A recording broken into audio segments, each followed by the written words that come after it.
Hello student, આજનો આપણો EIની અંદર ટૉપિક છે ટાઈપ્સ ઓફ ઇન્સ્ટ્રુમેન્ટ, એટલે કે ઇન્સ્ટ્રુમેન્ટના પ્રકારો. Different types of instrument but function and measurement purpose.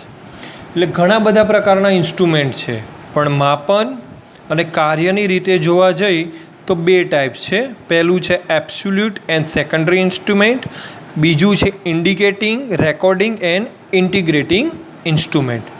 હવે જુઓ, તમને એક્ઝામની અંદર આપણે આગળ ટૉપિક ચલાવવાનો જ છે, પણ અહીંયા ડિસ્કશન કરી લો. એક્ઝામની અંદર એવી રીતે પૂછાઈ શકે કે ટાઈપ્સ ઓફ ઇન્સ્ટ્રુમેન્ટ, તો એમાં તમારે આ બે જ લખવાના છે. ને એવી રીતે પણ ક્વેશ્ચન આવશે ક્લાસિફિકેશન ઓફ ઇન્સ્ટ્રુમેન્ટ, તો એ આખો અલગ ટૉપિક છે, એ આપણે આની પછી જોવાનું જ છે.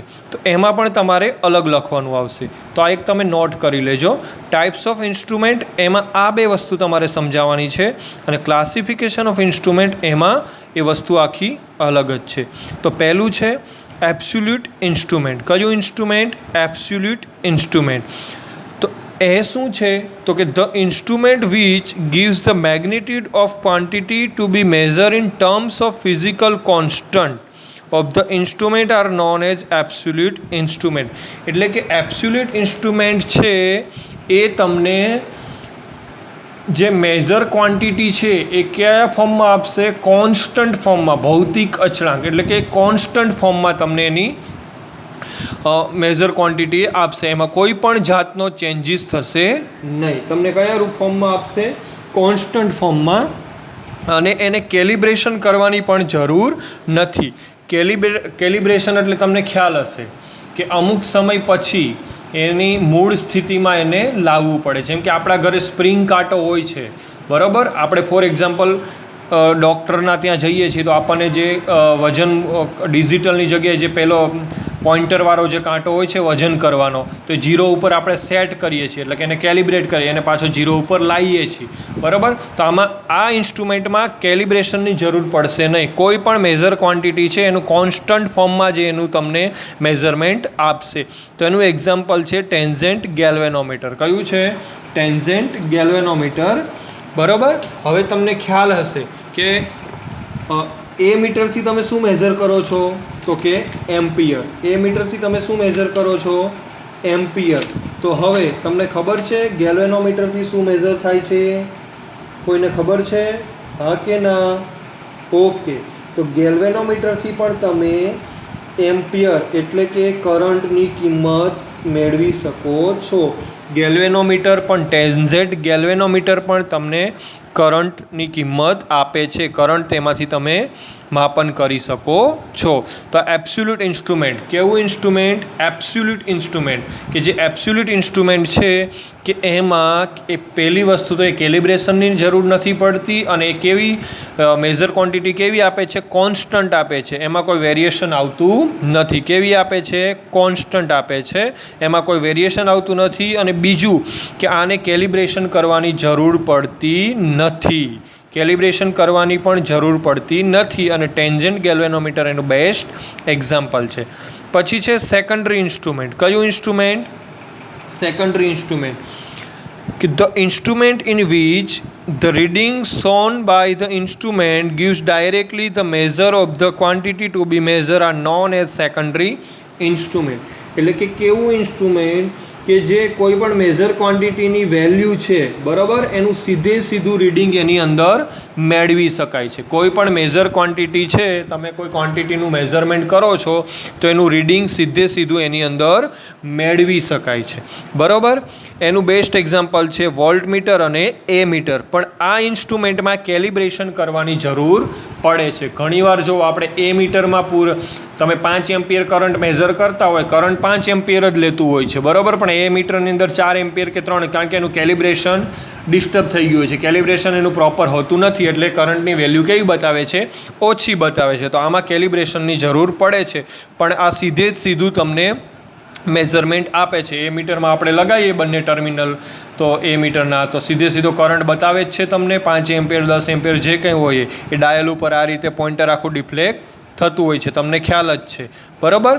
તો આમાં કેલિબ્રેશનની જરૂર પડે છે. અને જનરલી જોવા જાવ તો આ બંને ઇન્સ્ટ્રુમેન્ટ, એબ્સોલ્યુટ ઇન્સ્ટ્રુમેન્ટ અને સેકન્ડરી ઇન્સ્ટ્રુમેન્ટમાં, આ જે સેકન્ડરી ઇન્સ્ટ્રુમેન્ટ છે એ મેઝરમેન્ટમાં વધારે ઉપયોગ લેવાય છે. હવે બીજું છે ઇન્ટિગ્રેટિંગ, રેકોર્ડિંગ એન્ડ ઇન્ડિકેટિંગ. બરાબર, એમાં જુઓ ઇન્ડિકેટિંગ ઇન્સ્ટ્રુમેન્ટ. તો ઇન્ડિકેટિંગ ઇન્સ્ટ્રુમેન્ટ એટલે હવે તમને ખ્યાલ આવશે કે ઇન્ડિકેટિંગ એટલે કે જે ઇન્સ્ટ્રુમેન્ટ ઇન્ડિકેશન બતાવે છે. શું બતાવે છે? સ્કેલ ઉપર ઇન્ડિકેશન.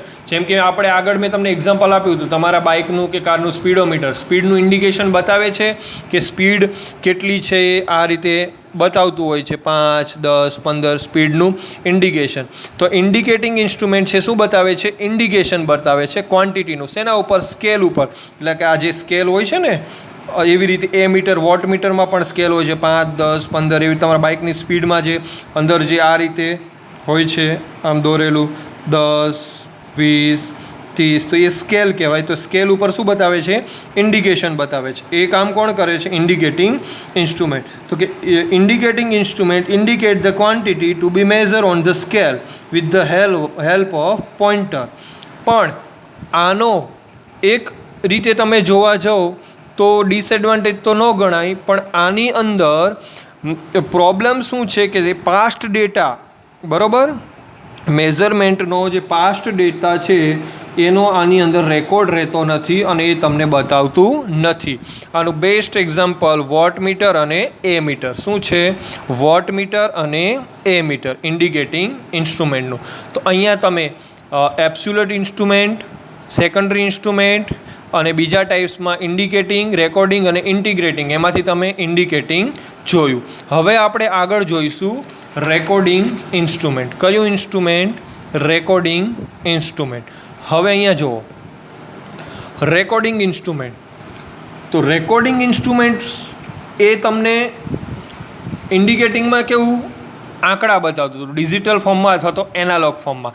રેકોર્ડિંગ ઇન્સ્ટ્રુમેન્ટ છે એ તમને ગ્રાફના ફોર્મમાં, પેપર ઉપર ગ્રાફના ફોર્મમાં, માની લો કે આ રીતે છે, આ એક પેપર છે, બરાબર. તો રેકોર્ડિંગ ઇન્સ્ટ્રુમેન્ટ આ રીતે તમને ખ્યાલ હશે કે આપણે માની લો કે આપણો કાર્ડિયોગ્રામ હૃદયનો કઢાવીએ છીએ તો આખો ગ્રાફના ફોર્મમાં આ રીતે આખું આવે છે અને અંદર એની અંદર વેલ્યુ લખેલી હોય છે, બરાબર. તો રેકોર્ડિંગ ઇન્સ્ટ્રુમેન્ટ તમને ગ્રાફના ફોર્મમાં, કયા ફોર્મમાં? ગ્રાફના ફોર્મમાં તમને બધા એની વેલ્યુ બતાવશે. તો recording instrument continuously record the quantity to be measure on the graph. This record data can be use in future when they require. અને આનો મેઇન ફાયદો શું છે કે ગ્રાફના ફોર્મમાં બતાવશે ને એનો તમે વેલ્યુને રેકોર્ડ કરી શકશો અને એ ફ્યુચરની અંદર તમારે જ્યારે કેલ્ક્યુલેશનમાં કે જોવું હોય તો પણ એ રેકોર્ડ રહેશે અને તમે એનો ઇઝીલી યુઝ કરી શકશો. પછી છે અને એનું બેસ્ટ એક્ઝામ્પલ તમને કહું તો XY પ્લોટર. કયું એક્ઝામ્પલ? XY પ્લોટર, બરાબર. XY પ્લોટર છે એ રેકોર્ડિંગ ઇન્સ્ટ્રુમેન્ટનું એક્ઝામ્પલ છે. Integrating instrument. તો ઇન્ટિગ્રેટિંગ ઇન્સ્ટ્રુમેન્ટ છે, ઇન્ટિગ્રેટ એટલે જે કોઈ વેલ્યુ હોય એને એકબીજા સાથે મેથેમેટિકલ ફોર્મમાં, જેમ કે સરવાળો, બાદબાકી, ગુણાકાર, ભાગાકાર ફોર્મમાં કનેક્શન, મતલબ એ વત્તા ઓછા થઈ શકે, એનો કન્ટિન્યુઅસ એનો સરવાળો બાદબાકી થઈ શકે, બરાબર. તો અહીંયા ઇન્ટિગ્રેટિંગ ઇન્સ્ટ્રુમેન્ટ શું છે કે કોઈ પણ મેજર ક્વોન્ટિટી છે એનું અમુક ચોક્કસ સમયગાળા પછી એમાં એની અંદર માહિતીનો, એટલે કે માહિતી કહો કે કોઈ પણ મેજર ક્વોન્ટિટી કહો, બરાબર, એનું શું થતું રહેશે? સમેશન થતું રહેશે. શું થતું રહેશે? સમેશન. સમેશન એટલે સરવાળો.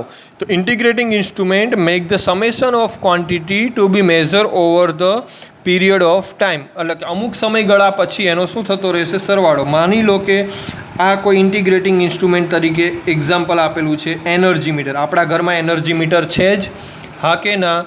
તો જુઓ, પહેલા દિવસે એક દિવસ માની લો કે તમે 10 યુનિટ વાપરો છો, બીજા દિવસે તમે યુઝ કરો છો 20 યુનિટ, ત્રીજા દિવસે માની લો કે પાછા તમે યુઝ કરો છો 10 યુનિટ. તો આ રીતે આખા મહિનાનું કેલ્ક્યુલેશન તમે કરો તો તમને ડાયરેક્ટ ખ્યાલ આવે છે કે તમે કેટલા 250 યુનિટ વાપર્યા છે કે 200 યુનિટ વાપર્યા છે. તો એ એનર્જી મીટર છે એ ઇન્ટિગ્રેટિંગ ઇન્સ્ટ્રુમેન્ટ છે, કારણ કે એનો અમુક ચોક્કસ સમયગાળા દરમિયાન પછી એમાં શું થતો રહેશે?